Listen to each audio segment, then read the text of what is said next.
Gold, trusted gold buyers. మీరు తాకట్టు పెట్టిన బంగారాన్ని విడిపించి ఈ రోజు ఉన్న మార్కెట్ ధరకు కొనబడను.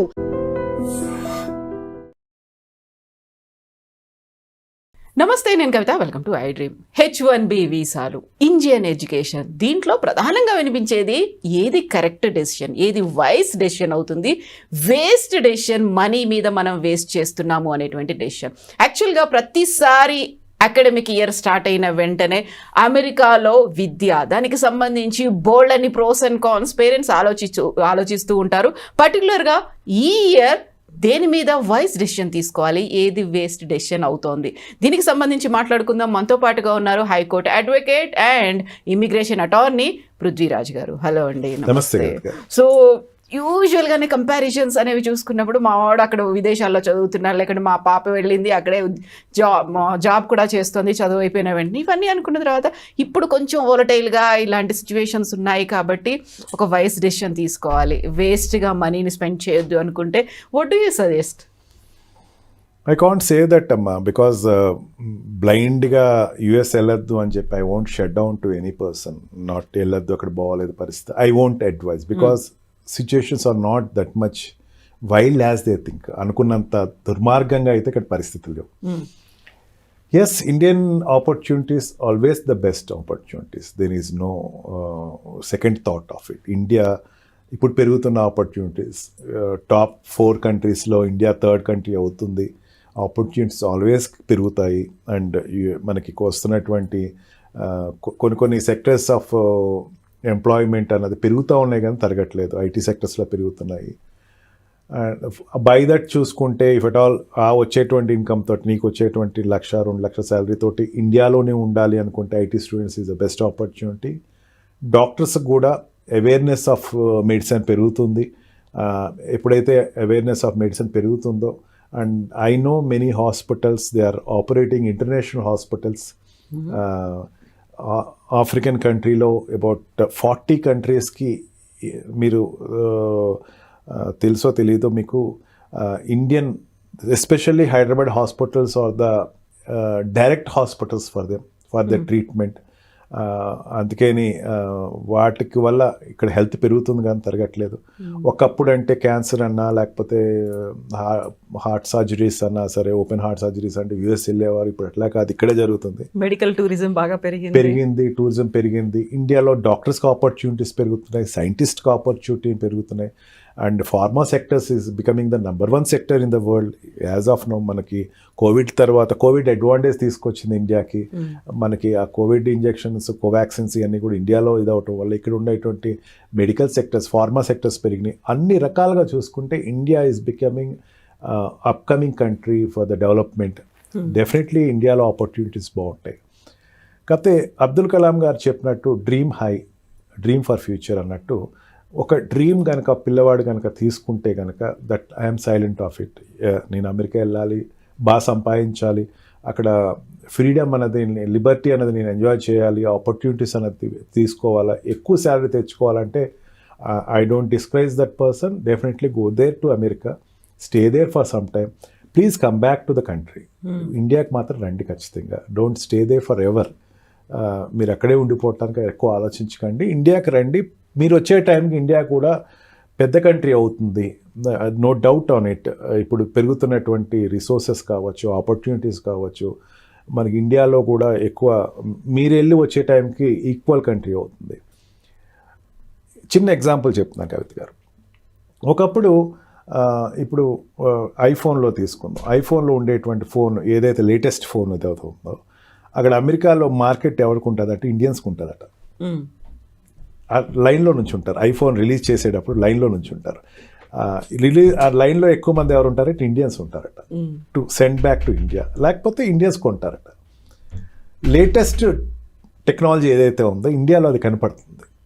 ఒకప్పుడు ఏదో అక్కడ ఏదో వచ్చిన తర్వాత ఒక 4 years తర్వాత ఇండియా వస్తుంది, 3 years తర్వాత ఇండియా. నో, ఇప్పుడు ఈక్వల్గా వస్తుంది. ముందు ఇండియాలో వస్తుంది, తర్వాత అమెరికాలో వస్తుంది. ఆ సిచ్యుయేషన్కి వస్తుంది. And by that time we can say yeah, India is the great country. At present ఈక్వలిబ్రియంకి వెళ్తుంది. Little up and downs are there. And when this PG sectors develop, ఇప్పుడు మనం చదువుకునే డిగ్రీ సెక్టర్స్లో ఒకప్పుడు PG sectors compare to 2007 till 2025 అయితే 80% PG educations పెరిగినాయి అట్లా. Okay, PG and degree educations పెరిగినాయి. ఇది ఇంకా పెరుగుతుంది. ఇవన్నీ పెరిగిన తర్వాత ఏమవుతుందంటే హ్యూమన్ రిసోర్సెస్ పెరుగుతాయి.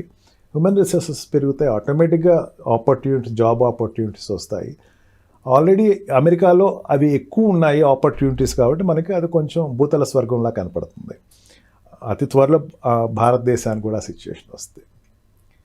ఆపర్చునిటీస్ వచ్చేసరికి మాత్రం ఇప్పుడు ట్రంప్ తీసుకున్న డిసిషన్స్ ప్రకారం H1B వీసా మీద వెళ్ళేటువంటి వాళ్ళకి, కొత్త వాళ్ళకి కొంచెం డిస్కరేజింగ్ ఉంటుంది.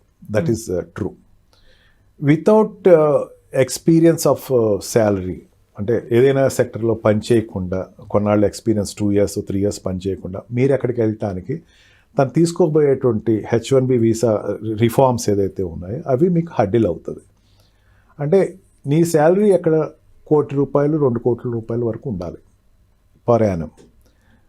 నువ్వు ఇక్కడ సంపాదించేది నేను 2 లక్షలు సంపాదిస్తున్నాను, అది కాస్త 24 lakhs అవుతుంది అంటే నీకు అక్కడ తీసుకునేటప్పుడు, వీసా తీసుకునేటప్పుడు నీకన్నా కాంపిటేటర్ కూడా వస్తాడు, వాడికి వెళ్ళిపోద్ది. Lottery system is going to be stopped.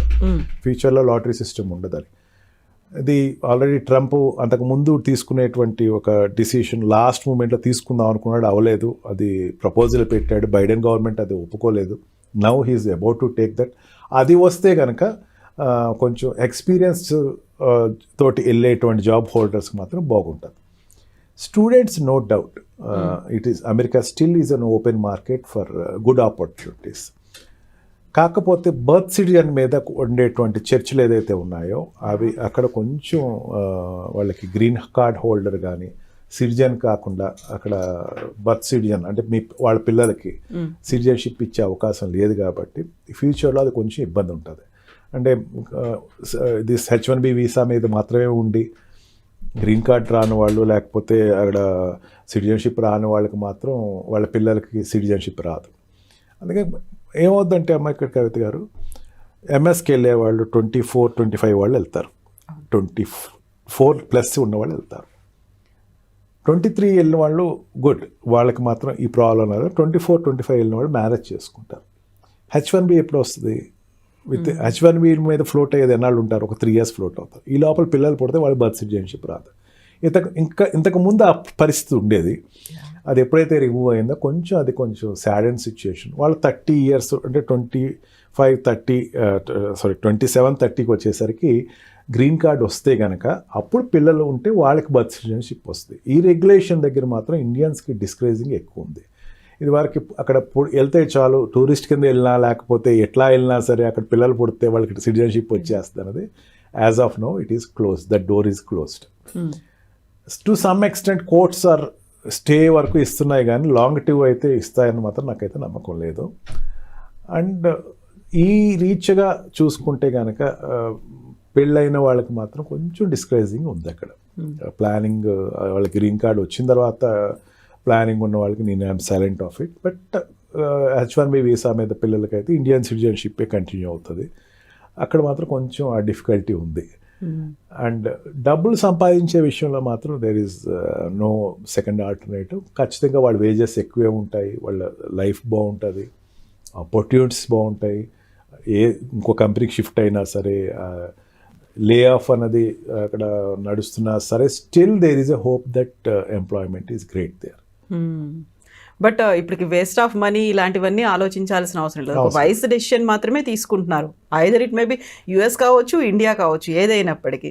And మీరు చెప్పింది ఒక మేధో సంపత్తి ఇప్పటిదాకా అక్కడికి తెరలేలిపోయింది. ఎవరైతే అక్కడ చక్కగా ఎస్టాబ్లిష్ అయిపోయారో, దే ఆర్ మేకింగ్ మనీ, రండి మన దగ్గరకు వచ్చి పెట్టుబడులు పెట్టండి అనేది this is the statement given by PM Modi. కాబట్టి సో ఆ విల్లింగ్నెస్ అనేది కూడా కనిపిస్తుందా? పెరుగుతుందమ్మా. ఇప్పుడైతే I have seen some of my clients, when they are of citizen or green card holders, వాళ్ళని కొంచెం వీసా ప్రాసెస్లో ఎయిర్పోర్ట్స్లో ఇబ్బందులు పెట్టడం జరుగుతుంది. ఇన్నాళ్ళు మీరు ఇండియాలో ఎందుకున్నారు, మీరు ఇక్కడ రావట్లేదు ఏంటి, కొంచెం ఇమిటేషన్ స్టార్ట్ అయినాయి. ఎస్, తన కాల్ అయితే ఇప్పుడు గవర్నమెంట్ కాల్ ఎవరైతే వాట్ వి కాల్ సైంటిస్టులు కానీ వాళ్ళందరూ వెనక్కి రమ్మంటున్న కాల్కి అయితే రెస్పాన్స్ అయితే ఉంది. ఇమీడియట్గా వచ్చేస్తే రెస్పాండ్ ఓవర్ నైట్లో అందరూ వచ్చేస్తారనేది కాదు, కానీ ఆపర్చునిటీస్ ఇస్తున్నారు. ఇక్కడ సైన్స్ సెక్టర్స్లోను మెడికల్ సెక్టర్స్లో ఆపర్చునిటీస్ వస్తున్నాయి. మెడికల్ సెక్టర్లో అయితే చాలా ఎక్కువ మంది వస్తున్నారు నాకు తెలిసినంత వరకు. డాక్టర్స్ అయితే చాలామంది అక్కడి నుంచి ఇక్కడికి వస్తున్నారు, ఇక్కడ హాస్పిటల్స్లో. ఇప్పుడు మెడికల్గా చెప్తానికి very recently I have seen a person, ఆయనకి ఏదో he got some accident for which ఆయనకి ఫ్రాక్చర్ ఏదో అయింది. he came back to India. When I asked him why he came back to India, he said that అక్కడ మనకి లిస్ట్లో రావాలంటే కొంచెం ఎక్స్పెన్స్ కాదమ్మా, మాకు లేట్ అవుతుందండి ట్రీట్మెంట్, ఇమీడియట్గా ఉండదు, ఏదో పెయిన్ కిల్లర్ ఏదో ఇస్తారు, to decide whether to take it operation late ఉంటుందమ్మా. అందుకే నేను ఇండియా అయితే బెస్ట్ అని వచ్చేసాను. ఇండియాలో డాక్టర్స్ ఎక్కువ ఉన్నారు ఈ రోజున, ఎక్స్పీరియన్స్ డాక్టర్స్ పెరుగుతున్నారు, హాస్పిటల్స్ పెరుగుతున్నాయి. ఒకప్పుడు హాస్పిటల్స్ లేవు, ఎన్టీఆర్ గారు అక్కడికి వెళ్ళి బైపాస్ చేశారు. Believe it or not, he gone for bypass, open heart surgery కాదు, బైపాస్కి వెళ్ళాడు అప్పట్లో. ఇప్పుడు బైపాస్ అంటే సారీ స్టంట్కి వెళ్ళాడు. అక్కడ స్టంట్ అంటే ఎంత కామన్ అంటే చిన్న హాస్పిటల్ కూడా స్టంట్ వేసేస్తుంది. మెడికల్గా గ్రో అయింది ఇండియా, డాక్టర్స్ ఎక్కువ వస్తున్నారు ఇక్కడ, ఎందుకంటే ఇక్కడ శాలరీస్ పెరుగుతున్నాయి వాళ్ళకి. కొంచెం ఎవరికైనా సరే అమెరికన్లో ఉండే ఇండియన్కి మా కంట్రీ అనేసరికి కొంచెం ఒక రకమైనటువంటి రెస్పాన్స్ వస్తుంది. Believe it or not, many American born Indian parents Gen Zs ఎవరైతే ఉన్నారో వాళ్ళు కూడా ఇండియాలో ఎక్కువ మంది ఉన్నారు. అంటే అక్కడ పుట్టారు ఇండియన్ పేరెంట్స్కి బర్త్ సిటిజన్ అక్కడ, వాళ్ళు చాలామంది ఇండియాలో ఉన్నారు. ఎందుకంటే ఇక్కడ ఎక్స్పెన్సెస్ తక్కువ, ఎడ్యుకేషన్ తక్కువ, ఆపర్చునిటీస్. వాళ్ళు చాలామంది they are giving up their citizenship and staying in Indian. నాకు కొన్ని కేసెస్ ఎక్కువ అవి వస్తున్నాయమ్మా, మేము అక్కడ సిటిజన్షిప్ గివ్ అప్ చేద్దాం అనుకుంటున్నాము, how to stay in India అని అడుగుతున్నారు. గుడ్. ఇప్పుడు ఉండేటువంటి పరిస్థితుల్లో అయితే రోజు రోజుకి ఇండియా మీద హోప్స్ ఎక్కువ పెట్టుకునేటువంటి సెక్టర్స్ పెరుగుతున్నాయి. ఏదైనా ఒక పాజిటివ్గానే చూడాలి. Thank you so much. Thank you. And for more videos, Please subscribe to iDream. Please subscribe to iDream. Please subscribe iDream. And please subscribe to iDream. For more videos, subscribe to iDream. please like, share and subscribe to the channel. Congratulations, iDream. Subscribe to iDream. Subscribe to iDream. So subscribe to iDream Media. iDream ki iDream team andarki huge congratulations. Please subscribe iDream Media. Please subscribe to iDream. Subscribe iDream. Please subscribe to iDream. iDream అంటే నా కళల channel subscribe చేసుకున్న నోరు తిరుగుతలేదు, మీరైతే గంట గుర్తు కొట్టండి. For more such videos, please subscribe to iDream. Subscribe to iDream. Please subscribe to iDream. Please subscribe iDream Media. Please do subscribe to iDream. Please subscribe to iDream Media. For best entertainment and information, please subscribe iDream. And don't forget to subscribe to iDream.